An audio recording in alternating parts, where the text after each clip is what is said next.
Hello and welcome back to the Wandering Cantos. Today I wanted to make a quick video discussing 10 reasons why I believe the Rascal Does Not Dream series should have never left high school and gone to college. So as you can see on the screen, just a brief spoiler warning, this video will contain spoilers for the Rascal Does Not Dream series. So that's the first season, the second season, and the movies. So, reason 1. The series is fundamentally about adolescence and adolescence syndrome. So, adolescence and adolescence syndrome. This is sort of the most obvious one, but the main hook to the series is that it's about teenagers experiencing this strange quantum theory-inspired phenomenon referred to as adolescence syndrome. So once the series left high school and went to college, the inclusion of adolescence syndrome felt a little bit more forced and contrived. Part of the magic of adolescence syndrome is that it's only experienced by adolescents, and it's really only known about among the adolescents. So it kind of feels like in the world building, the people tend to forget about it once they grow up. So it being a thing in college feels like it sort of goes against that original world building. All right, reason number 2. The stakes depend on the limitations of youth. So this might be the most important reason. I feel like 99% of the narrative tension was built upon the idea that adolescence syndrome was being experienced by high schoolers who feel powerless against the real world. So, for example, imagine if your classmate not only turned invisible, but also was forgotten by the entire world. Part of what makes this scary is not being able to go to an adult for advice because they wouldn't believe you, not being able to tell your parents for similar reasons, and then also having to run away while also avoiding getting in trouble while trying to solve the problem. So you don't have the resources to solve it, and every action you take, there's that added context of getting in trouble with your school, your parents, or an adult kind of pulling you aside and basically being like, hey, what are you doing? So teenagers are also trying to figure out the world around them while they also figure out their own identities. So a major crisis like adolescence syndrome feels all the more overwhelming and intense in that sort of environment. Since the characters are now in college, they are much more mature and sure of themselves and well established. They also have access to resources like personal cars, so the stakes feel less high. I mean, the opening animation shows Sagata running as fast as he can to go chase down a solution. Now, in college, he can just hop in Mai's car and go for a drive, which we see during the Sara Himije arc. I also liked how powerless the characters felt when they were faced against adolescence syndrome, because the way they overcame the situations and the problems was often very earnest, clever, and just felt true to a high schooler's mentality. This sort of goes with reason 1, but the problems felt like they directly related to the issues people feel exclusively in high school. So people still have issues after high school, obviously, but the flavor of issue changes.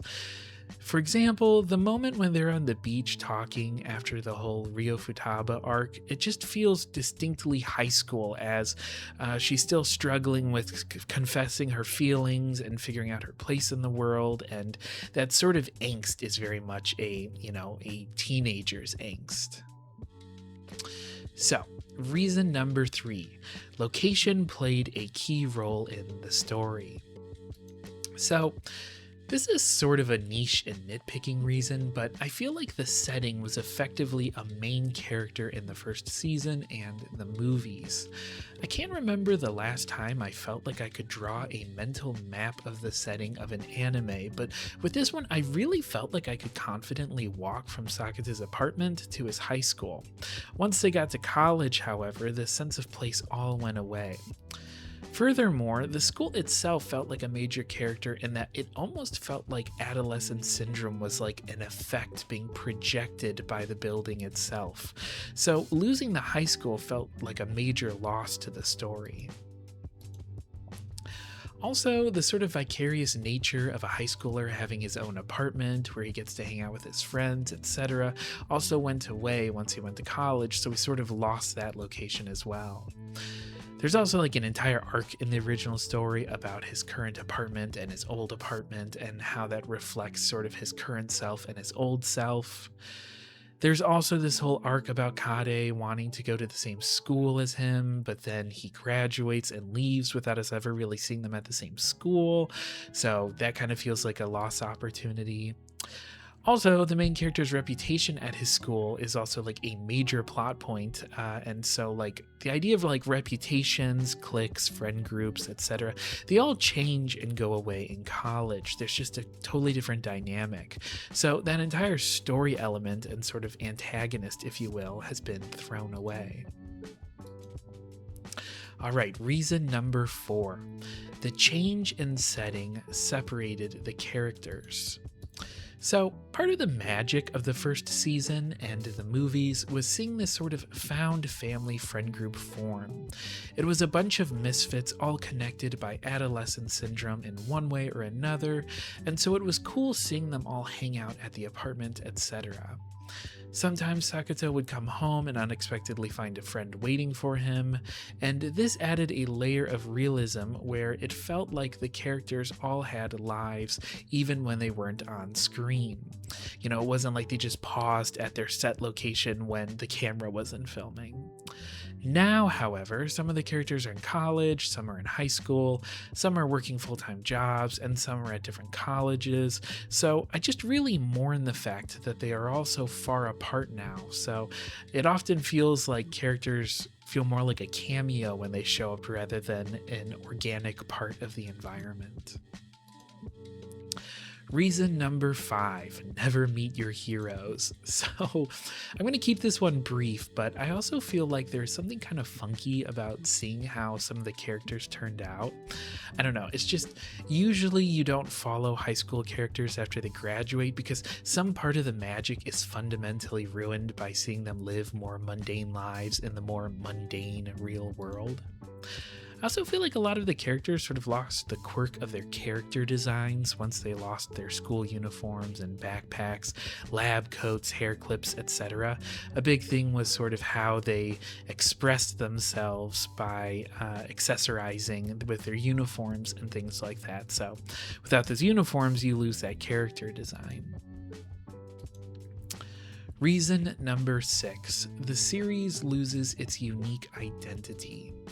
So, as previously discussed, the show had a really unique identity with the concept of adolescent syndrome.